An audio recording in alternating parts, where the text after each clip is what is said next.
Bonjour à tous, aujourd'hui Murph. Donc, pour ceux qui ne connaissent pas, 1600 mètres de course, 100 pull-up, 200 push-up, 300 squats, 1600 mètres de course. Si on peut, si on en a un avec un gilet lesté, 6 kg pour les femmes, 9 kg pour les hommes. En ce qui concerne les répétitions de pull-up, push-up, squat, on partitionne comme on veut, donc 5, 10, 15, donc 5 pull-up, 10 push-up, 15 squats x 20, ou 10, 20, 30, comme vous le souhaitez.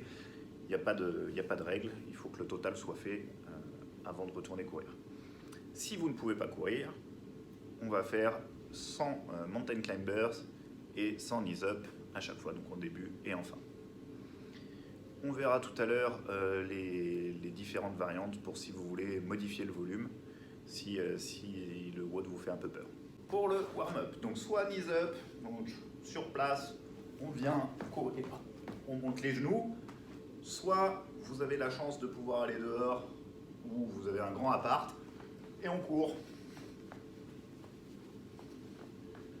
30 secondes inchworm, donc on vient toucher le sol, on essaie de garder les jambes tendues. Hop. Petite pompe si on peut. Et on revient. Active Spider-Man, grande fente. On pousse le bassin le plus possible vers le sol. On essaie de venir toucher les deux coudes au sol. Et on change de côté. C'est plus dur par là.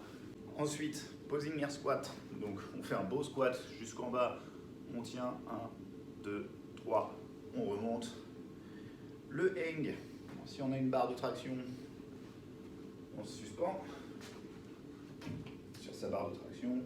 Si on n'en a pas, manche à balai entre deux chaises, ça sera très bien. Front plank to push-up plank. Donc on vient se mettre en planche sur les coudes. Hop, hop, et on passe en planche sur les mains.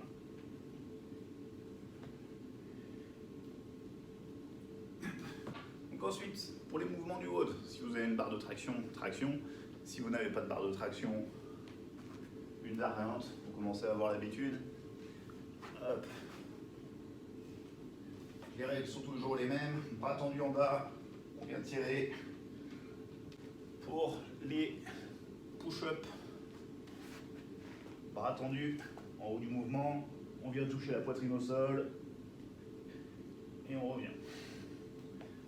Si on n'arrive pas à les faire, toujours pareil, soit sur les genoux, soit avec les mains surélevées. Ensuite, les squats, donc le mouvement part en extension complète. On passe le creux de la hanche sous le genou et on revient extension complète. Tac, tac, tout simplement. Donc au niveau stratégie, comme je disais, soit on fait tous les mouvements à la suite, donc on fait nos 100 pull-up, puis nos 200 push-up, puis nos 300 squats, soit on divise, en sachant que en le faisant en 100, 200, 300, ce sera beaucoup plus dur puisque il y aura plus de fatigue pour chaque mouvement. Donc, au bout des 100 pull-up, on ira beaucoup moins vite. Pareil pour les 200 push-up, pareil pour les 300 squats. En faisant en tour de Cindy, donc 5, 10, 15, 5 pull-up, 10 push-up, 15 squats, ça nous permet de changer de mouvement beaucoup plus souvent et donc de récupérer un peu sur le tirage, sur le poussage et sur le squat. Donc c'est la variante qui va le plus vite. Si le WOD vous fait peur par son volume, on peut diminuer un peu. Donc par exemple, en faisant en tour de Cindy, on va diminuer le nombre de tours. Donc, au lieu d'en faire 20 pour avoir le volume prescrit, on va diminuer un peu, entre 10 et 15 par exemple. Ou autre solution, ça va être de faire un AMRAP de 45 minutes avec 200 mètres de course, 5 pull-up, 10 push-up, 15 squats. Et on repart, donc 200 mètres, et ainsi de suite, pendant 45 minutes. Bon courage, et n'oubliez pas de mettre vos scores sous les vidéos, et à bientôt.